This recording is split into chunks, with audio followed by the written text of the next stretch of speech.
जी हां दोस्तों, गजब हो गया। बिहार में बंधक बनाए गए चुनाव के अधिकारी खुद बीएलओ के पास नहीं है वो कागज जिसे मांगने वो गरीब जनता के पास गए। पूर्व चुनाव आयुक्त ने भी चुनाव आयोग और मोदी सरकार को जम के रगड़ा। बहुत स्वागत है आप सभी का। आप देख रहे हैं द राजनीति का विशेष सेगमेंट खबर और विश्लेषण। मैं हूं जब्बार खान। दोस्तों, अचानक वो स्थिति उत्पन्न होती ही चली जा रही है जिसके बाद में कहा यह जा रहा है कि क्या वाकई अब चुनाव के सभी अधिकारियों को दौड़ा दौड़ा करके पीटा जाएगा। आखिर बिहार के किस हिस्से में चुनाव के अधिकारी को बंधक बनाया गया। आखिर पूर्व चुनाव आयुक्त ने किस तौर पर चुनाव आयोग और मोदी सरकार को अपने निशाने पर लिया। आखिर जो कागजात चुनाव आयोग ने मांगे हैं, जब वो खुद बीएलओ के पास ही नहीं है तो आम गरीब जनता के पास, मजदूर किसान के पास में वो कागज कैसे आएंगे।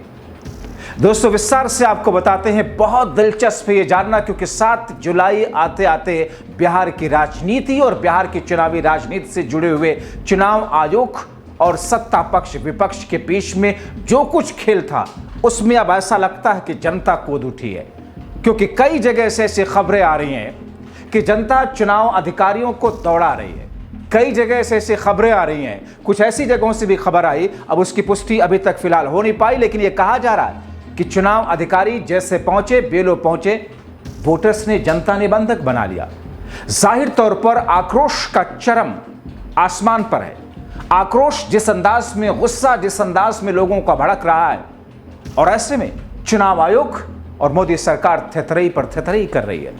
मगर बहुत दिलचस्प है, आपको दोस्तों वो वीडियो दिखाएंगे जिस वीडियो में आपकी आंखें फटी की फटी रह जाएगी। दोस्तों, बिहार में मतदाताओं से जो कागजात चुनाव आयोग मांग रहा है, वो दस्तावेज आम आदमी के लिए तो छोड़िए, वो खुद नहीं ला सकते। वो कागजात चुनाव अधिकारियों के पास ही नहीं है।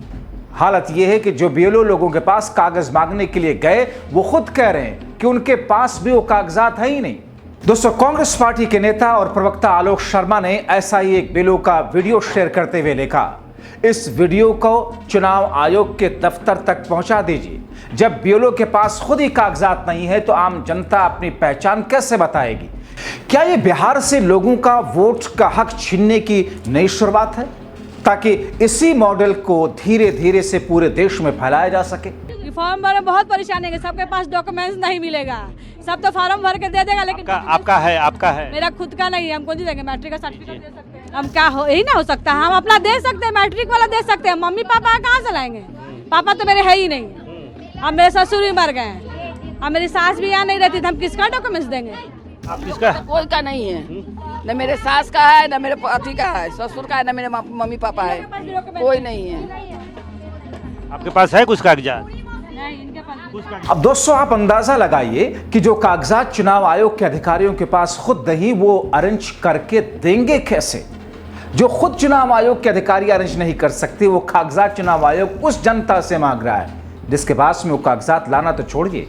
वो जनता जिसने जिंदगी में कभी तहसील ब्लॉक का चेहरा नहीं देखा, जिसके पास दिहाड़ी मजदूरी के कुछ 100 रुपए रखने के लिए बारिश के मौसम में कोई अटैची या ऐसा झोला नहीं जो बारिश में पानी से भीगने से उसे बचा सके। और इन सब से इतर कि वो चाहकर भी तमाम कोशिशों के बावजूद अपने माता पिता के जन्म प्रमाण पत्र ला ही नहीं सकते हैं। दोस्तों, दरअसल सरकार डरी हुई है जनता के मिजाज से। 20 सालों की सरकार के बावजूद बिहार में मोदी की डबल इंजन वाली सरकार आज तक बिहार की बड़ी आबादी को रोटी कपड़ा मकान तक मुहैया नहीं करा सकी। बारिश के मौसम में आज भी गरीब जनता मेहनत के दिहाड़ी मजदूरी के अपने कुछ 100 रुपए भीगने से बचा नहीं पाती है। महज 3% बिहार के वोटरों के पास जन्म प्रमाण पत्र हैं। महज 15% लोगों के पास जाति प्रमाण पत्र हैं। और सरकार या चुनाव आयोग मांग रहा है वोटरों के साथ साथ उनके माता पिता के प्रमाण पत्र।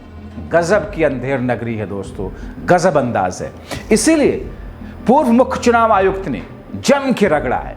उन्होंने कहा कि जो कुछ किया जा रहा है ये उचित नहीं है। आपको बताऊंगा क्या कुछ उन्होंने कहा। अशोक लवासा आपको याद होंगे, पूर्व मुख्य चुनाव आयुक्त। इसलिए अब सड़क पर विपक्ष उतर रहा है। दूसरी तरफ सुप्रीम कोर्ट में मुहिम छेड़ी गई है। 10 जुलाई को सुप्रीम कोर्ट इस पूरे मामले पर सुनवाई करने जा रहा है। 7 जुलाई को कुछ नई याचिकाओं के दाखिल होते ही सुप्रीम कोर्ट 10 जुलाई को बिहार में चुनाव आयोग द्वारा किए गए विशेष गहन संशोधन यानी कि SIR के खिलाफ दायर याचिकाओं पर सुनवाई करने की तारीख तय कर चुका है। ये याचिकाएं कपिल सिब्बल, अभिषेक मनु सिंघवी, RJD सांसद मनोज झा, TMC सांसद बहुआ मोइत्रा, कार्यकर्ता Yogendra Yadav, association for democratic reforms ADR जिसने 2 दिन पहले किया था, इसके साथ में कई लोगों ने याचिकाएं दाखिल की है। 7 जुलाई को वरिष्ठ वकील कपिल सिब्बल, डॉक्टर अभिषेक मनु सिंघवी, गोपाल शंकर नारायण, शादान फरासत संयुक्त रूप से इस मामले का उल्लेख जस्टिस सुधांशु धुलिया और जस्टिस जयमल्या बागची की आंशिक बेंच के सामने किया। उन्होंने इस मामले को तत्काल सुनवाई के लिए सूचीबद्ध करने की मांग की थी, जिसको 10 जुलाई को सुना जाएगा।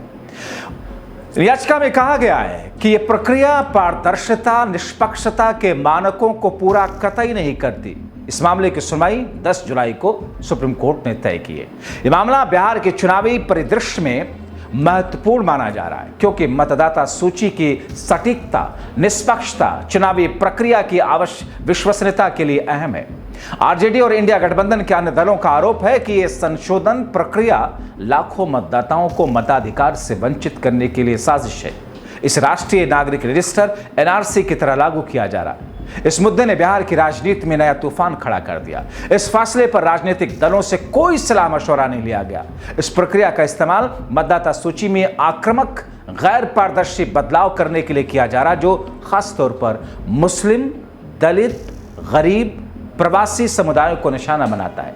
यह कोई सामान्य प्रक्रिया नहीं, बल्कि जानबूझकर लोगों को बाहर करने की साजिश है। याचिका में कहा गया कि कानून के मुताबिक किसी व्यक्ति की नागरिकता साबित करने की जिम्मेदारी सरकार की होती है, ना कि उस व्यक्ति की। लेकिन इस SIR प्रक्रिया में बिहार के 7.9 यानी कि करीब 8 करोड़ मतदाताओं में से करीब 5 करोड़ लोगों की अपनी नागरिकता साबित करने के लिए जन्म तारीख, जन्म स्थान के दस्तावेज जमा करने पड़ रहे हैं, जो बहुत बड़ा बोझ है। दोस्तों, सरकार और चुनाव आयोग के द्वारा उठाए गए इस कदम को लोकतंत्र के लिए खतरा, बिहार के 20% से अधिक मतदाता आबादी को मतदान से वंचित करने के लिए उठाया गया बताया जा रहा है। कहा जा रहा है कि भारत सरकार के आंकड़ों के हिसाब से केवल 2 से 3% लोग ही इन 11 दस्तावेजों में से किसी एक को रखते हैं, जिसका मतलब है करोड़ों मतदाता इस प्रक्रिया से प्रभावित होने जा रहे हैं। अब दोस्तों, ये जो स्थिति उत्पन्न हुई है, जाहिर तौर पर लोगों का आक्रोश बढ़ेगा, गुस्सा बढ़ेगा, और जब जनता का गुस्सा बढ़ता है, भीड़ आक्रोशित होती है, तो फिर स्थिति होती है वही जैसी की खबरें आ रही हैं कि चुनावी अधिकारी बंधक बनाए जा रहे हैं। उधर पूर्व मुख्य चुनाव आयुक्त एक दिन पहले ही अशोक लवासा, जिन्होंने एक अखबार में एक कॉलम में लिखा कि इस घोषणा का समय संदेहास्पद है। बहुत महत्वपूर्ण बात उन्होंने कही, खासकर तब जब कुछ राज्यों में नागरिकता जांच को लेकर उन्माद का माहौल बना हुआ है और जहां स्थानीय निकाय स्तर पर प्यूरिफिकेशन के नाम पर वोटरों के नाम हटाए गए। लवासा पूछते हैं, बिहार में 2003 की मतदाता सूची को ही आधार क्यों बनाया गया, जबकि उसके बाद भी मतदाता सूचियों का पुनरीक्षण हुआ है। चुनाव आयोग के निर्देशों के पैरा 11 का हवाला दिया गया, जिसमें कहा गया कि साल 2003 की मतदाता सूची को नागरिकता के पूर्वधारणा सहित पात्रता का प्रमाणिक साक्ष्य माना जाए। इस आधार पर उन्होंने सवाल उठाया कि केवल 2003 तक, उस वक्त तक के पंजीकृत नामों को ही साक्ष्य क्यों माना जा रहा है। सबसे अहम बात, लवासा ने पूछा कि भारत में नागरिकता का कोई आधिकारिक दस्तावेज सरकार द्वारा जारी नहीं किया जाता, तब क्या चुनाव आयोग के पास में नागरिकता साबित करने जैसी परीक्षा लेने का अधिकार है। दोस्तों, उन्होंने लिखा कि अब तक चुनाव आयोग दस्तावेज, साक्ष्यों और भौतिक सत्यापन के आधार पर नाम शामिल करता रहा और नागरिकता अधिनियम के अनुरूप नागरिकता का कोई सबूत नहीं मांगता रहा। ऐसे में यह बहस का विषय है, क्या चुनाव आयोग को अब ऐसी प्रक्रिया अपनानी चाहिए जो लोगों को उनके मताधिकार से वंचित करने को और इसका जोखिम पैदा करती है, या उसे अपनी पहले की आजमाई गई प्रक्रिया पर टिके रहना चाहिए। उन मतदाताओं का क्या होगा जिनके नाम पहले सूची में थे, उन्हें वोटर कार्ड भी जारी हुआ था, लेकिन अब वो मान्य दस्तावेज न होने के कारण बाहर कर दिए गए। क्या अब उनकी जिम्मेदारी सरकार लेगी या फिर न्यायपालिका लेगा। दोस्तों, आपको बताएं कि अशोक लवासा, जिन्होंने एक गंभीर सवाल उठाए, जिन्होंने चुनाव आयोग की इस पूरी प्रक्रिया को लेकर के शक जताया, जिन्होंने सीधे सीधे एक सोची समझी साजिश सांकेतिक तौर पर कहा। अशोक लवासा 2018 में चुनाव आयुक्त नियुक्त किया गया था। 2019 के चुनाव में नरेंद्र मोदी और अमित शाह पर चुनाव प्रचार के नियमों के कथित उल्लंघन को लेकर कई बार असहमति जताई थी। लेकिन दोस्तों, मोदी और शाह को लेकर के चुनाव आयोग तो कभी कोई कदम उठाता ही नहीं है। कितने नियमों को, गाइडलाइंस को तोड़ा गया चुनाव प्रचार प्रसार के दौरान, हेट स्पीच से लेकर अलग अलग तरह के, लेकिन उन पर कभी कोई कार्रवाई हुई? कभी नहीं हुई।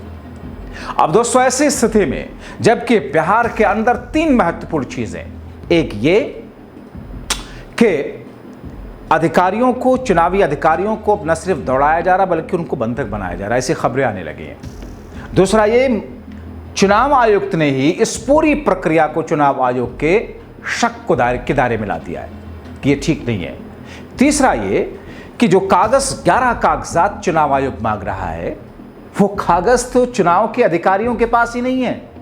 यानी कि जो चुनाव विभाग आयोग से जुड़े हुए अधिकारी जा रहे हैं कागज मांगने, उनसे जब ये पूछा गया, जैसा कि आपने वीडियो में देखा, उनके पास ये वो कागजात नहीं है। तो सवाल ये है कि क्या डर सत्ता गंवाने का इतना बड़ा है मोदी की डबल इंजन सरकार पर कि इस किस्म की प्रक्रिया ला करके, अंकुश लगा करके विरोधियों के मताधिकार को, वोटर लिस्ट से उनके नाम को हटा करके विपक्ष को कमजोर करने की साजिश, सत्ता में वापसी, सत्ता बनाए रखने की प्रक्रिया है। दोस्तों, आप क्या सोचते हैं इन तमाम चीजों को लेकर के? मुखरता के साथ में अपनी आवाज संवैधानिक दायरे में जरूर उठाइए, कमेंट जरूर करें। बहुत शुक्रिया।